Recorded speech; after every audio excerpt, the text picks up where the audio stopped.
Mesdames et messieurs, vous venez de suivre l'échange entre les deux chefs d'État ici. Du lancement des programmes des systèmes de passation des marchés. Doucement, doucement. C'est bon. C'est bon.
Ok, son.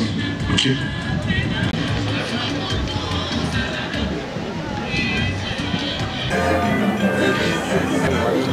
vous plaît,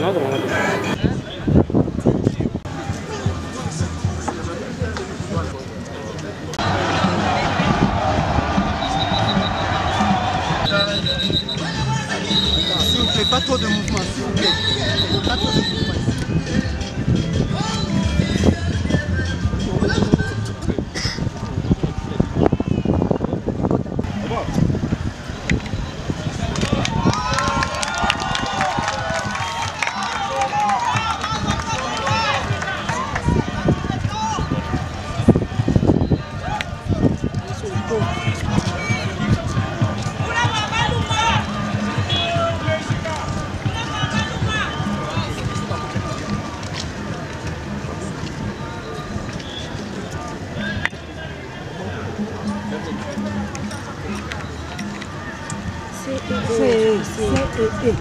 C'est mieux dans la Monique.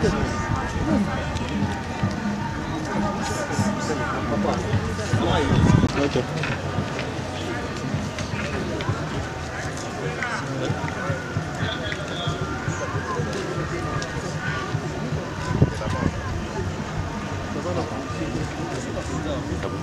Yozala.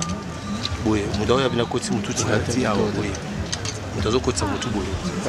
Oyo ngana bango, ezaba zo kotanya ya champ. Ah, j'ai fait ça. Du Congo, chef de l'État. Vu le temps imparti dans votre programme, nous n'avons pas de discours. Je vous invite à descendre pour la copie du ruban.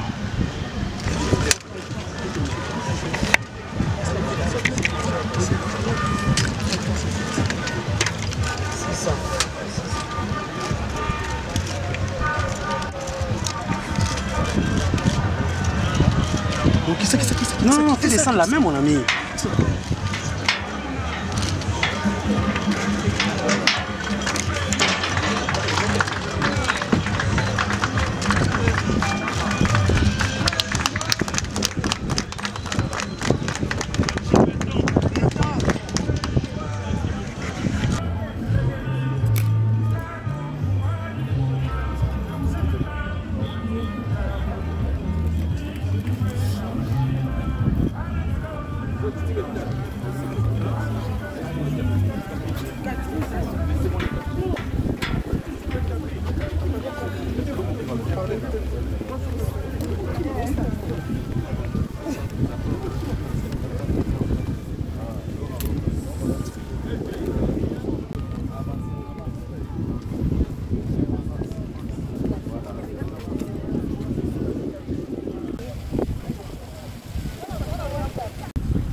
investiture de nouveau, venu donc par principe, par principe. Je pense qu'à partir de demain, le président de l'Assemblée provinciale et tous les membres candidats, ils vont occuper ces bureaux, ils vont attendre l'installation du nouveau. Ce sera justement la démocratie.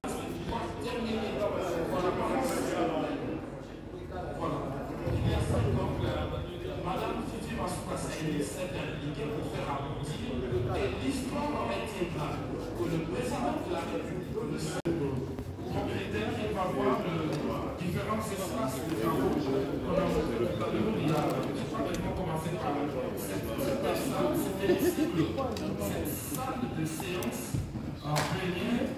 Oui, je crois que notre caméra va rentrer jusqu'à là. Sinon, on peut passer les images qu'on a vues tout à l'heure, les images intérieures de l'Assemblée provinciale qui vont venir en appui à cette mission qui sait. Oui, nous sommes toujours dans l'hémicycle GM qui a bien dit. On peut revenir sur les images intérieures de l'Assemblée provinciale du Lolaba. Donc, l'histoire retiendra que le président de la République, Félix Antoine Tshisekedi Tshilombo, et le gouverneur de province, le Premier ministre, voilà, il y a les membres du bureau, le président, le secrétaire des rapporteurs, tous les membres du bureau sont arrivés fin mandat, mais ils ont le droit d'occuper leur bureau, même pour le temps qui reste à la campagne d'investiture du nouveau avec les oui. Vous aussi, vous avez chacun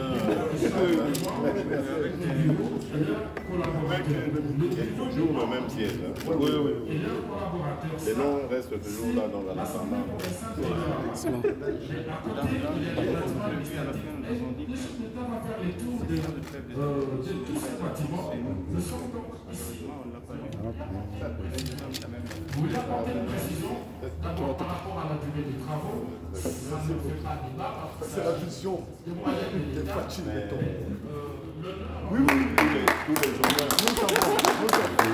honneurs doivent aller sur cette grande dame. C'est pas si elle respecte la vision. Oui, elle respecte la vision. Sans respecter la vision, on ne peut pas être dans cette condition. La gouverneure du Lolaba, dans la politique de changer l'image de cette province, la politique du chef de l'État, Félix Antoine Tshisekedi Tshilombo, a tenu à mettre le pied sur l'accélérateur pour doter cette province de l'ouvrage qui rencontre réellement des richesses que le sol et le sous-sol de cette province en fait. L'Assemblée provinciale.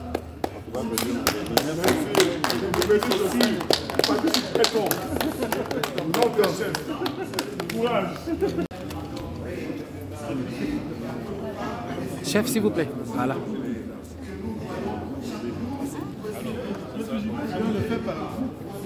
S'il vous plaît, on fait par vous. Ils vont rester ici.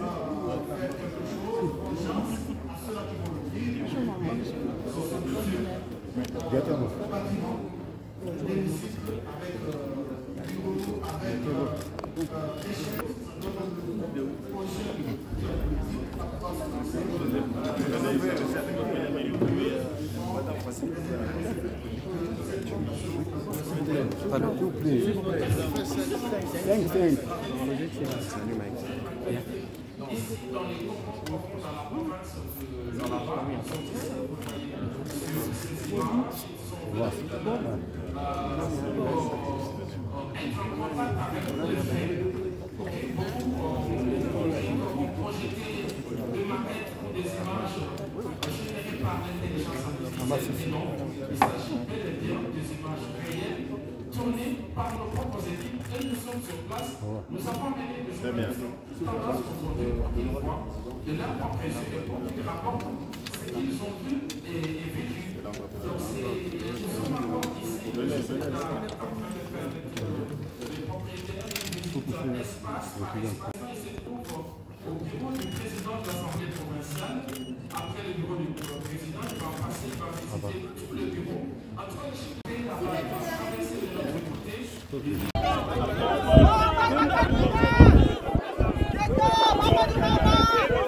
Matika!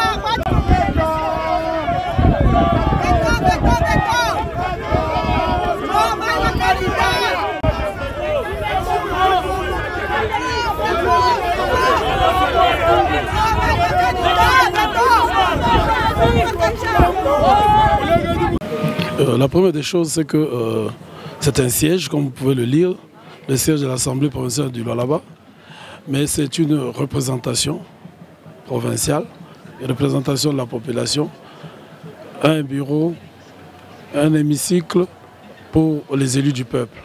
Et donc, c'est un sentiment de fierté qui nous anime maintenant, puisque dans le temps, on a pu utiliser les locaux de la GECAMIN, mais cette fois-ci, les députés provinciaux ont leur siège et ils ont leur bureau. C'est une grande première dans cette République. Bon, je ne sais pas vous dire à quelle hauteur on a financé cet ouvrage, mais je sais au moins qu'actuellement, les députés vont évoluer d'une manière administrative et du côté de l'hémicycle aussi, tout va se passer sans que les gens ne puissent se déplacer. Avant, on était sur 2 sites. On était à Manika et on était aussi dans un bâtiment qu'on louait à une société. Maintenant, tout est rassemblé ici. Chaque député, d'après les échos que j'ai déjà, pourra avoir un bureau de travail, y compris ses collaborateurs. Il en sera de même pour l'hémicycle. Vous verrez tantôt tout ce qui se passe là-bas. C'est bien d'abord sur le plan de l'informatisation. Tout est bien fait. Vous verrez que à partir du siège, un député peut intervenir, peut dire tout ce qu'il peut dire, et c'est comme ça qu'on aura fonctionné désormais. Il y a aussi des bureaux qui sont prévus pour les députés provinciaux et même pour leurs collaborateurs. C'est pourquoi je vous disais tantôt que c'est une grande première dans cette République. Le centre des négoces, c'est une innovation. C'est ce que nous appelons la réforme de l'artisanat minier. Je suis l'un des précurseurs de la construction de ce centre des négoces. Désormais, nous voulons mettre fin à tout ce qui s'est déroulé dans les transactions des minerais d'origine artisanale. Aujourd'hui, les creuseurs que nous appelons ne devront plus être roulés par leurs négociants, ne peuvent pas être roulés par leurs Chinois qui achètent d'habitude, puisqu'il y a des labos, vous avez visité, il y a des butlers, il y a aussi des ponts bascules. Donc sur le plan poids, sur le plan teneur, sur le plan humidité, ces creuseurs ne seront plus roulés. Les choses vont se passer. Mais il y aura un problème. Le problème, c'est le plus grand problème qui va se poser, c'est l'alimentation de ces centres de négoce. Nous n'avons pas de zones d'exploitation artisanale destinées à nos creuseurs. Et ça, l'État doit suivre pour que ça ne s'arrête pas. Et la deuxième chose, nous devons mettre fin à tout ce qui existe comme centre de négoce pirate, des dépôts qui existent dans les bourses, qui existent cachés quelque part au profit de d'autres personnes. Tout doit être focalisé au niveau de centre de négoce pour profiter à l'État.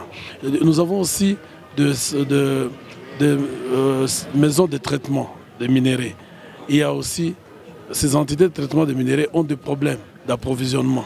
Et donc, si le centre de négoce s'est approvisionné, ils auront suffisamment à atteindre leur capacité de production.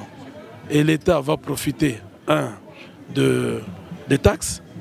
Il profitera aussi, comme c'est le cas maintenant, de la taxe qu'on paie normalement au niveau des ETD, au niveau de la province, au niveau national.